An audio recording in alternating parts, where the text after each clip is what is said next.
오늘은 하나님께서 주시는 말씀 에베소서 1장 22절로부터 23절의 말씀입니다. 교회는 복음의 통로입니다.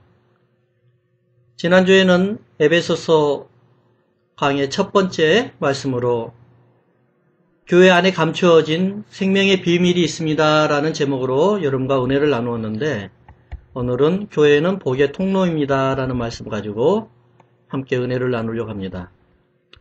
먼저 교회를 알기 위해서는 유대인들이 지켰던 구약의 3대 절기를 꼭 알아야 합니다.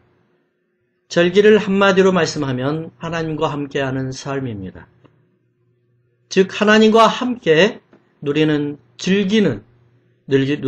즐기는 타락하기 전에 에덴 동산으로 돌아가는 것을 절기라고 이야기를 합니다. 에덴 동산에서 하나님과 아담이 함께 즐기던 그런 모습, 우리는 상상해 볼 수가 있습니다. 평화가 있고 자유가 있고 주의 강한 임재가 있는 그런 곳입니다. 그곳이 바로 교회가 돼야 됩니다. 그곳이 바로 에덴 동산이 돼야 됩니다. 오늘날 우리 교회는 교회의 회복이 필요합니다. 오늘날 우리에게 왜 교회가 필요합니까? 주님과 만난 그 기쁨을 안고 그대로 집으로, 그리고 또 사업장으로, 또 이웃으로 돌아가서 그것을 다시 이웃들과 가정과 그리고 사업장의 모든 식구들과 함께 나누는 것이 바로 교회의 역할입니다. 이것이 유대인들이 지켰던 3대 절기 정신이라고 할 수가 있습니다. 교회는 주님의 임재를 그대로 성도들에게 흐르게 해주는 통로가 되어야 합니다. 교회에 와서는 주님과 교제를 해야 됩니다. 그래서 주님께서 하늘에서 내리시는 하나님의 성령의 뜨거운 불길을 교회는 그대로 유통시켜서 성도들에게 그대로 체험할 수 있도록 만들어주는 것이 바로 교회입니다. 에스겔서 47장을 보면 물이 성소에서 흘러나오는데 선지자의 몸을 적신 다음에 아라바로 흘러가고 또 바다로 흘러가는데, 그 물이 닿는 곳마다, 즉 성소에서 나오는 물이 닿는 곳마다 소성하고 회복하고 번성하고 열매가 맺는 역사가 일어납니다. 이것이 바로 교회의 역할입니다. 이것이 바로 우리 교회가 일어나야 될 역사의 사명입니다. 이것이 바로 복의 통로라고 할 수가 있습니다. 따라서 교회의 사명은 하늘의 은혜를 성도들에게 또 이웃들에게 잘 흘러갈 수 있도록 통로만 연결해 되는 것이 바로 교회 사명이죠. 어떻게 해야 교회가 복의 통로가 될 수 있습니까? 첫 번째는 유월절에 감사가 있는 교회가 되어야 합니다. 어린 양의 피가 있어야 합니다. 유월절의 감사는 바로 우리 가슴 속에서 우리의 신분을 이야기합니다. 나의 신분이 누구입니까? 내가 지금 예수 그리스도의 피로 말미암아 구원받은 존재입니까? 하나님의 백성입니까? 아직도 내가 예수 교회는 나오지만은 하나님의 백성이 아닌 세상의 백성으로 지금 살아가고 있지는 않는 겁니까? 내 신분이 바로 어디에 소속되어 있습니까? 이것이 바로 유월절의 정신입니다. 여러분, 구원의 감사가 있습니까? 구원의 감사가 있는 사람은 하나님을 내 안에 모신 사람입니다. 구약의 제사를 드리기 위해서는 제물을 직접 가지고 제사장에 가서 드려야 했는데요. 그런데 그 성문의 문은 항상 열려 있습니다. 성막의 문은 항상 열려 있기 때문에 제물을 가지고 들어가는 사람, 제물을 가지지 않고 빈손으로 들어가는 사람, 또 제사를 드리기 위해서 들어가는 사람, 아니면 제사를 구경하려고 들어가는 사람 모두가 출입이 왕래가 가능하게 되어 있었습니다. 그런데 여기서 구원받은 사람 누구이겠습니까? 제물을 가지고 주님 앞에 직접 제물을 죽이면서 그것을 제사 드리는 사람입니다. 첫 번째, 제물을 가지고 온 사람이 직접 제물에게, 송아지에게 안수를 합니다. 그래서 내가 가지고 있는 모든 죄를 송아지에게 덮어 씌웁니다. 덮어 씌워서 이제는 나는 의인이 되고 이제 송아지는 죄를 덮어써서 죄인이 되는 겁니다. 그래서 죄를 지은 사람은 바로 죽어야 되기 때문에 송아지가 나를 대신해서 죽습니다. 그래서 송아지의 목을 땁니다. 그리고 송아지를 죽입니다. 내가 직접 죽입니다. 제사장이 죽이는 거 아닙니다. 그래서 죽이면서 이것이 바로 네가 죽어야 할 것이야. 너의 죄가 바로 이것이 바로 너의 죄가 바로 이 송아지가 대신해서 너의 죄를 인하여 죽게 되는 것이야 하면서 자기의 손으로 직접 죽이는 겁니다. 또한 가죽을 벗깁니다. 나의 모든 교만과 허물을 벗겨내기를 시작합니다. 이것도 마찬가지로 제사장이 벗기지 않습니다. 내가 제물을 드리는 내가 직접 가죽을 벗깁니다. 그래서 그 가죽 속에 가죽을 한 가죽 벗겨내면서 나의 허물을 하나씩 벗겨내면서 나의 교만을 하나씩 벗겨내면서 속에 속살만 보이게 만드는 겁니다. 이것이 바로 정결이죠. 이것이 바로 하나님 앞에 드리는 정결입니다. 그리고 내장과 기름을 또 다 솎아냅니다. 여러분, 어떤 사람들은 이렇게 이야기할 겁니다. 내가 죄를 지어도 아마 모든 사람들이 모르고 조금 잘 감쪽같이 잘 속였으니까 아무도 모를 것이다. 아니요. 주님은 아십니다. 주님은 여러분들의 심령에 있는 것까지도 다 세심받으십니다. 송아지 속에 있는 내장과 기름이 섞여 있어서 그것이 안 보이는 것 같았지만은 주님은 그 속에 있는 죄까지도 다 알고 계셨습니다. 그래서 제사 지내는 사람이 송아지의 내장과 기름을 다 잘라서 그것을 밖으로 내서 그것을 제사장이 대신 불살라 줍니다.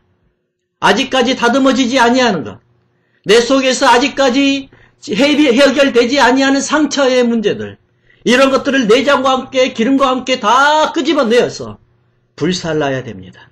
우리가 사람에게 위로받으면 안 돼요. 사람은 위로할 수가 없습니다.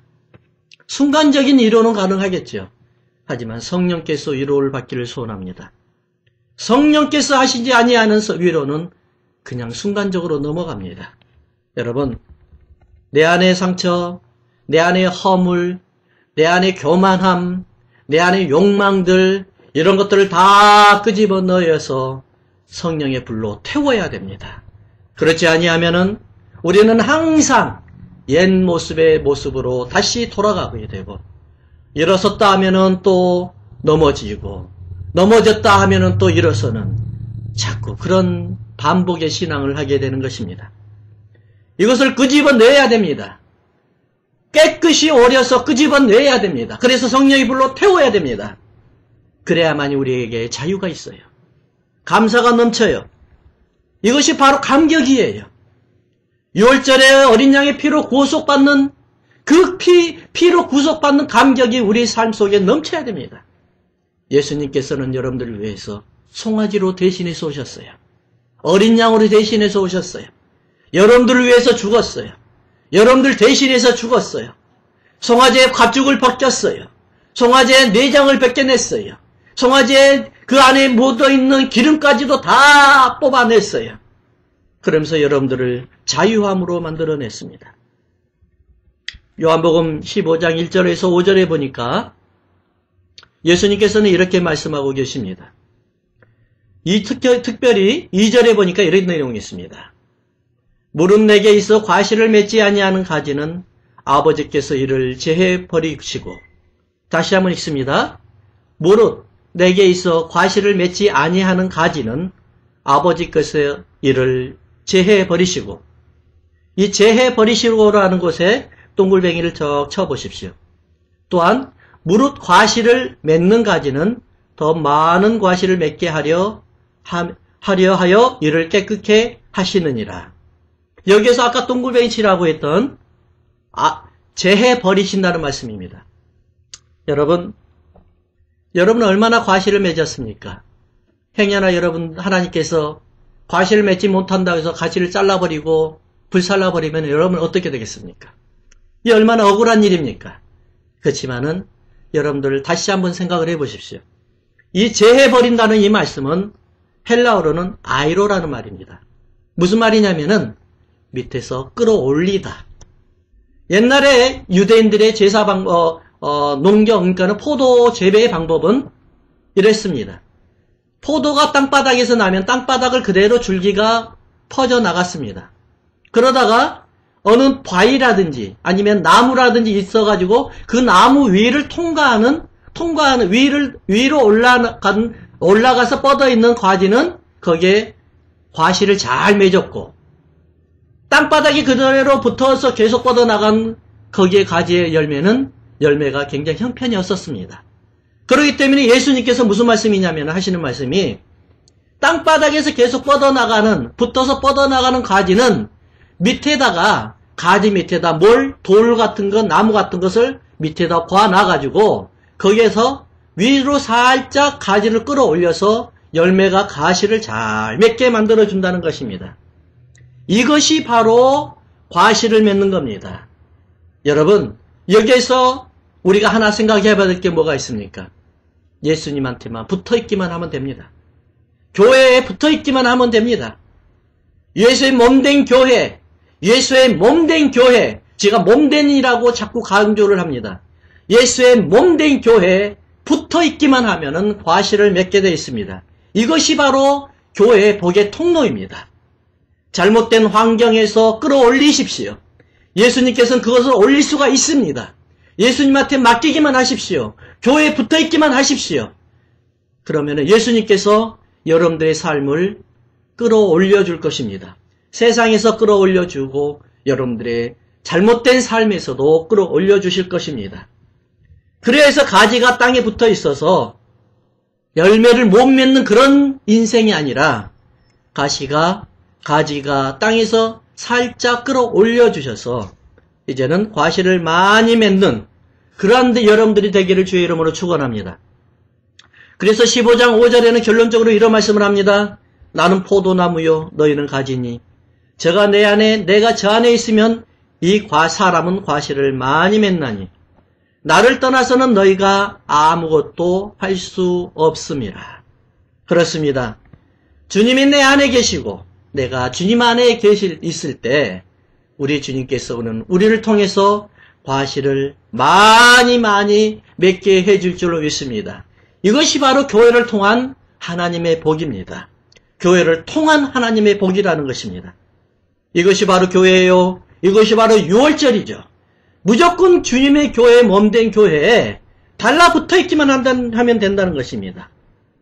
두 번째는 오순절의 열매가 있어야 된다는 것이죠. 이 오순절의 열매라는 것은 우리가 자꾸 이야기를 하는데 내가 행동으로 뭔가를 해서 하나님 앞에 열매를 드린다 이렇게 생각을 하는데 여러분 유월절의 열매같이 여러분들 생각을 해보십시오. 열매라는 것은요. 하나님께서 우리를 통해서 대신 맺혀주는 것이 바로 열매입니다. 그래서 우리의 의는 하나도 들어갈 수가 없습니다. 우리의 노력도 아무것도 들어갈 수가 없습니다. 나는 그저 사용당한 끝뿐입니다.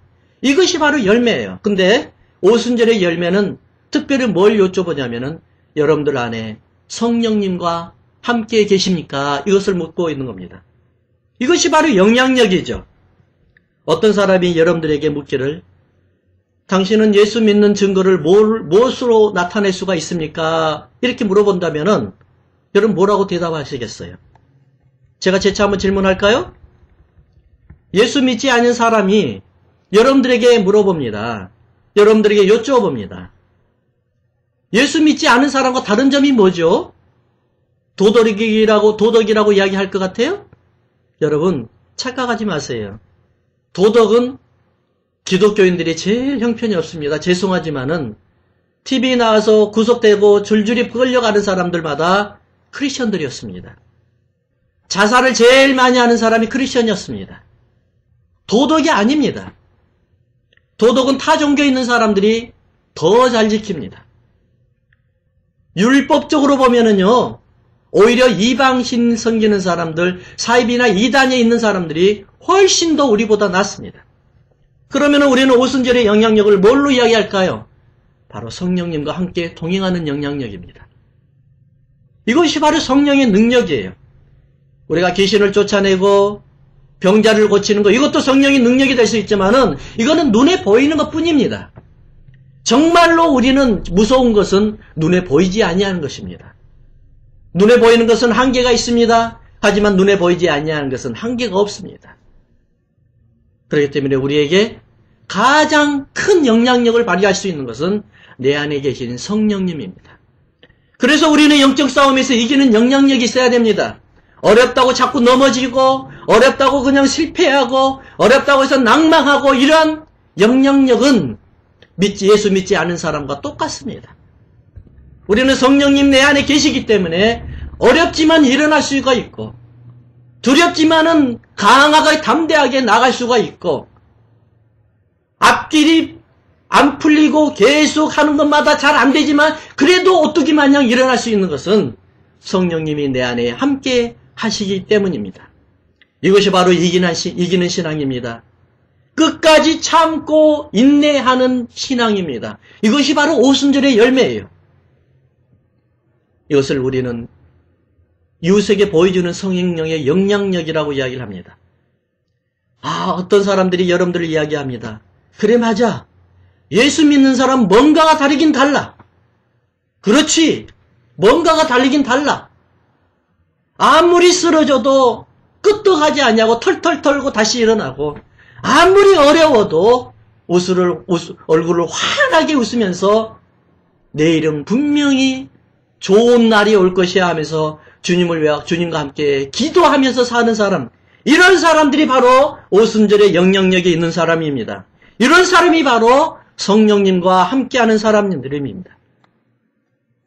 아무리 옆 사람이 흠이 있어도 흠을 들춰내지 아니하는 사람, 아무리 옆 사람이 죽을 짓을 했을지언정 그것을 들춰내지 아니하고 허물을 덮어주는 사람, 이것이 바로, 이런 사람이 바로 오순절에 성령과 함께하는 영향력입니다.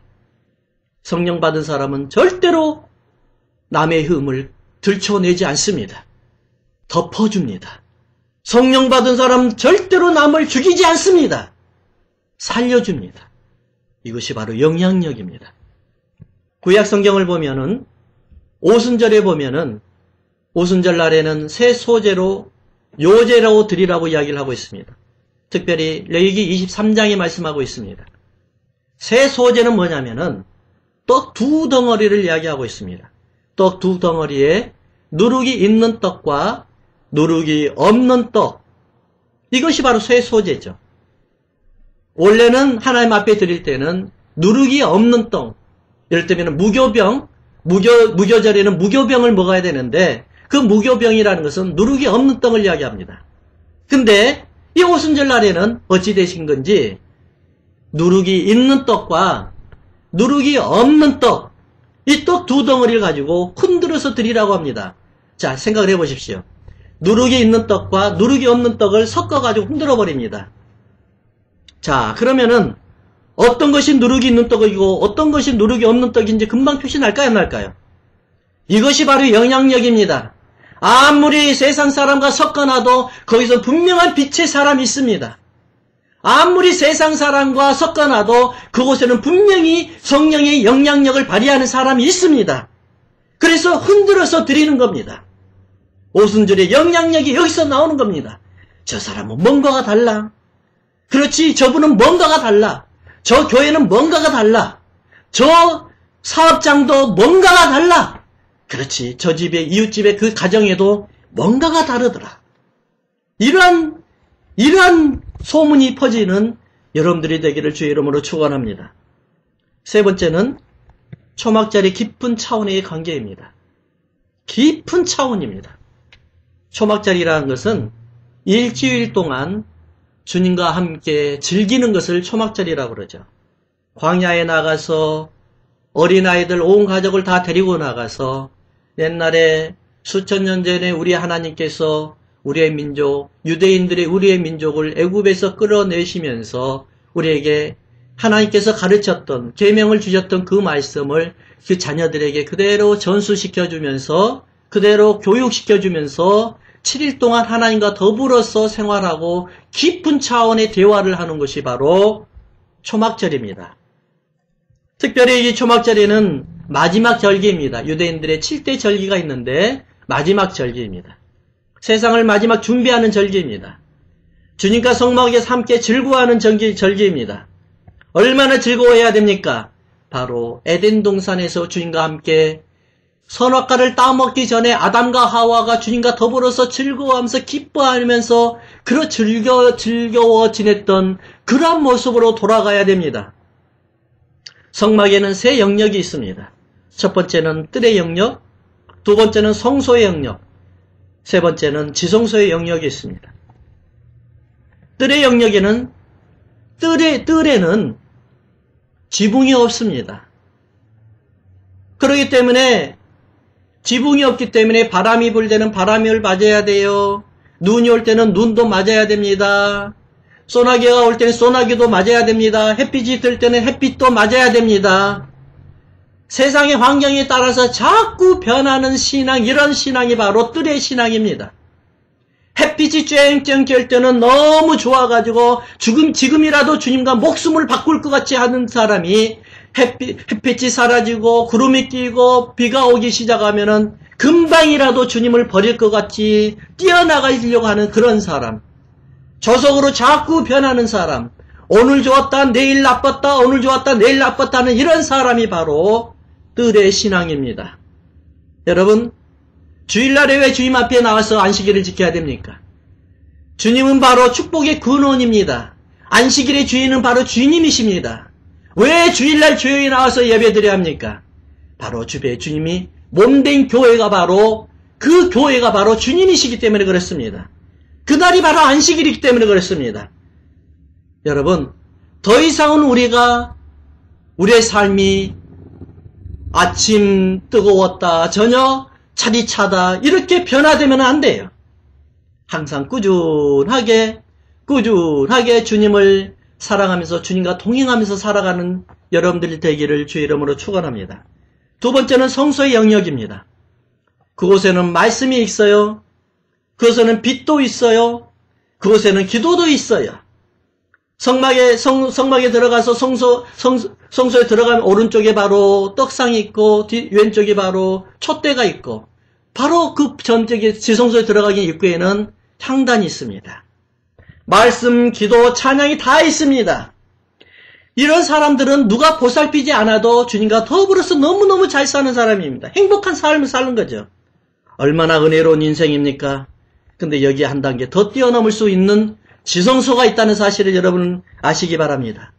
이 지성소는 아무것도 없습니다. 주님의 임재만 있습니다. 거기에는 시은자가 있고 거기에는 법궤가 들어가 있지만은 주님이 임재하신 곳, 우리가 주님과 더불어서 말씀을 통하지 아니해도 되고 찬양을 통하지 아니해도 되고 기도하지 아니해도 주님과 더불어서 먹고 살기 때문에 주님의 마음을 누구보다도 더 잘 아는 우리의 인생입니다. 그것이 바로 주님과 동행하는 삶입니다. 여러분, 저는 강력하게 여러분들에게 이 말씀을 전하고 싶습니다. 주님과 동행하십시오. 주님이 여러분과 함께 하시고 주님이 여러분 심령 가운데 들어오셔서 이제는 주님께서 여러분들 통해서 열매 맺기를 소원하는 것입니다. 이랬을 때 여러분 순종을 하십시오. 이럴 때 다 내려놓으십시오. 주님, 내가 주님을 위해서 모든 것을 내려놓습니다. 오직 주님을 통해서만 받기를 소원합니다. 지성소의 삶을 통해서 뭘 통하지 아니하고 오직 주님과 1:1 만남으로 내가 세상을 즐기고 그리고 세상을 다스리면서 살기를 원합니다. 이것이 바로 교회입니다. 하늘의 복이 있는, 하늘의 은혜가 있는 그런 교회입니다. 우리가 감히 생각할 수도 없고 상상할 수도 없는 그런 복이 바로 교회에 있습니다. 왜냐하면 교회는 바로 주님의 몸이기 때문에 그렇습니다. 하늘과 이 땅을 연결해버리는 그 교회 말입니다. 야곱의 사닥다리가 하늘에서 이 땅으로 연결해버리는 그 교회. 이 교회에 바로 생명이 있습니다. 이 교회에 바로 은혜가 있습니다. 이 교회에 바로 이런 교회에 치유가 있습니다. 이런 교회에 회복이 있습니다. 이런 복을 여러분 주위 사람들과 나누고 싶지 않습니까? 초대하십시오. 함께 누리십시오. 왜냐하면 교회는 바로 복의 통로이기 때문에 그렇습니다.